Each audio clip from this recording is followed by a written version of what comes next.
Hello बच्चों, let's read this question. The question say that increasing rate of SN1 reaction in the following compound is। बच्चों यहाँ पर कुछ following compounds हमारे given है और बताना है कि SN1 रिएक्शन के टुवर्ड्स इनका रेट क्या होगा, वो भी इंक्रीजिंग ऑर्डर में। इसके लिए चार ऑप्शन हमें गिवन है, इन चारों में से करेक्ट को आइडेंटिफाई करना है। तो सबसे पहले क्या समझेंगे, सबसे पहले समझेंगे की कॉन्सेप्ट।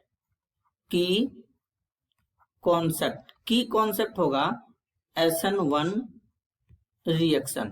अब SN1 रिएक्शन होता क्या है, यूनिमोलिक्यूलर न्यूक्लियोफिलिक सब्स्टिट्यूशन रिएक्शन, यानी न्यूक्लियोफाइल के थ्रू बच्चों सब्स्टिट्यूशन होगा, इसे SN1 रिएक्शन बोलेंगे। यूनिमोलिक्यूलर का मतलब इसका ऑर्डर और मॉलिक्यूलरिटी 1 होता है।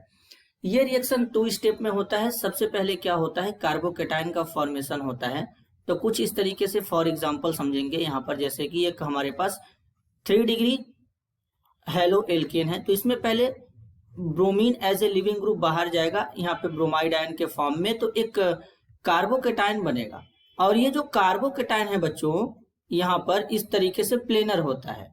तो अब यहाँ से न्यूक्लियोफाइल आएगा और न्यूक्लियोफाइल इस इलेक्ट्रोफिलिक सेंटर पे अटैक करेगा। अटैक करने के बाद यहाँ पर प्रोडक्ट का फॉर्मेशन हो जाता है।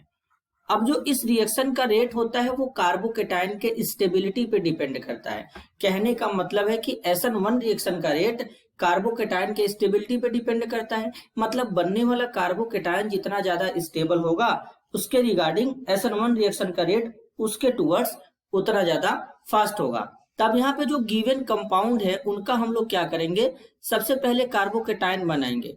तो जो ऑप्शन ए वाला है हमारा, उसका कार्बोकेटाइन बनाएंगे तो कुछ इस तरीके से कार्बोकेटाइन यहाँ पे फॉर्म होगा। फिर इसके बाद दूसरे वाले का जब कार्बोकेटाइन बनाएंगे बी वाले का, तो यहाँ पर क्या है, एक ऑक्सीजन है इस तरीके से।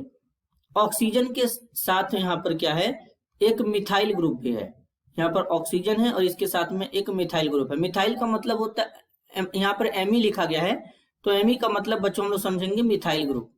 इसके बाद यानी ये ए हो गया और ये बी हो गया। अब यहाँ पे सी वाले को देखते हैं। सी वाले में क्या है, कुछ इस तरीके से है। यहाँ पर इसका भी कार्बोकेटाइन बना देंगे इस तरीके से और यहाँ पे CH3 लगा देंगे। इसके बाद ये सी हो गया। अब डी वाले को बनाएंगे।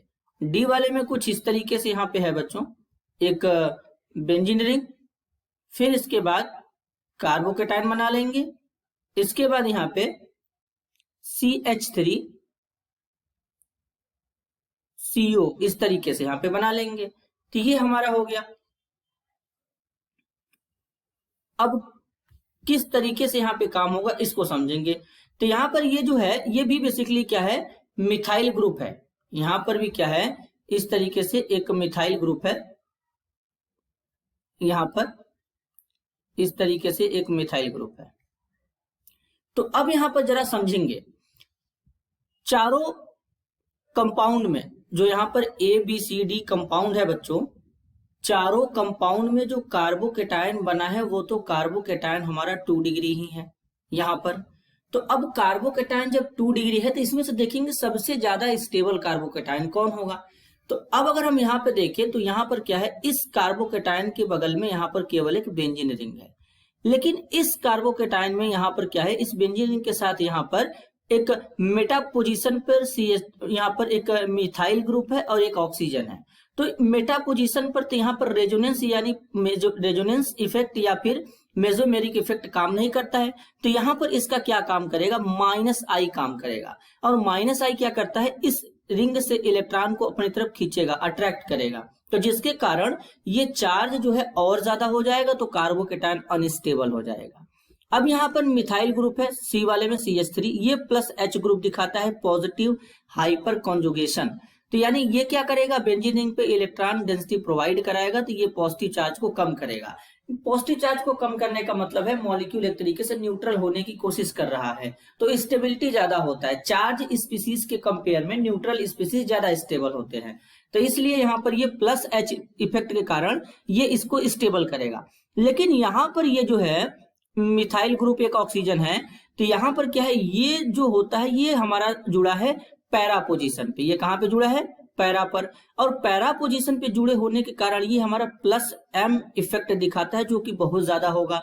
तो ये क्या करेगा, यहाँ पे बहुत ज्यादा ही ये पॉजिटिव चार्ज को कम करने की कोशिश करेगा, क्योंकि पॉजिटिव मेसोमेरिक इफेक्ट जो होता है इलेक्ट्रॉनिक इफेक्ट में हाइपर कॉन्जुगेशन और इंडक्टिव के कंपेयर में सबसे पहले आता है। यानी सबसे ज्यादा स्टेबल कार्बोकेटायन बनेगा यहाँ पर डी वाले में। तो इसके लिए SN1 रिएक्शन का रेट जो होगा वो ज्यादा होगा। इसके बाद हमारा आता है हाइपर कॉन्जुगेशन, इसका मतलब यहाँ पर हो जाएगा सी वाला।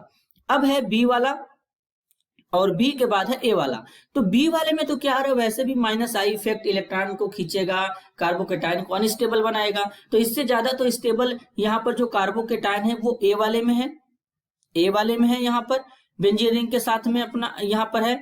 तो इस तरीके से ये कॉन्जुगेशन भी कर सकता है। तो ए वाला जो है बी वाले के कंपेयर में ज्यादा स्टेबल हो जाएगा। तो देन यहाँ पे ए हो जाएगा, फिर इसके बाद लास्ट में यहाँ पर बी आ जाएगा। तो इस तरीके से SN1 रिएक्शन के लिए इनका जो रेट होगा वो होगा। तो जितना ज्यादा स्टेबल कार्बोकेटायन उतना ज्यादा SN1 रिएक्शन के टूवर्ड्स होगा, रिएक्शन होगा। तो अब इस तरीके का ऑप्शन कहाँ शो हो रहा है, इस तरीके का ऑप्शन शो हो रहा है यहाँ पर ऑप्शन बी में, BACD। तो इस तरीके से यहाँ पर करेक्ट आंसर होगा इस क्वेश्चन के लिए option B. This is your answer. I hope you understood it well. All the best.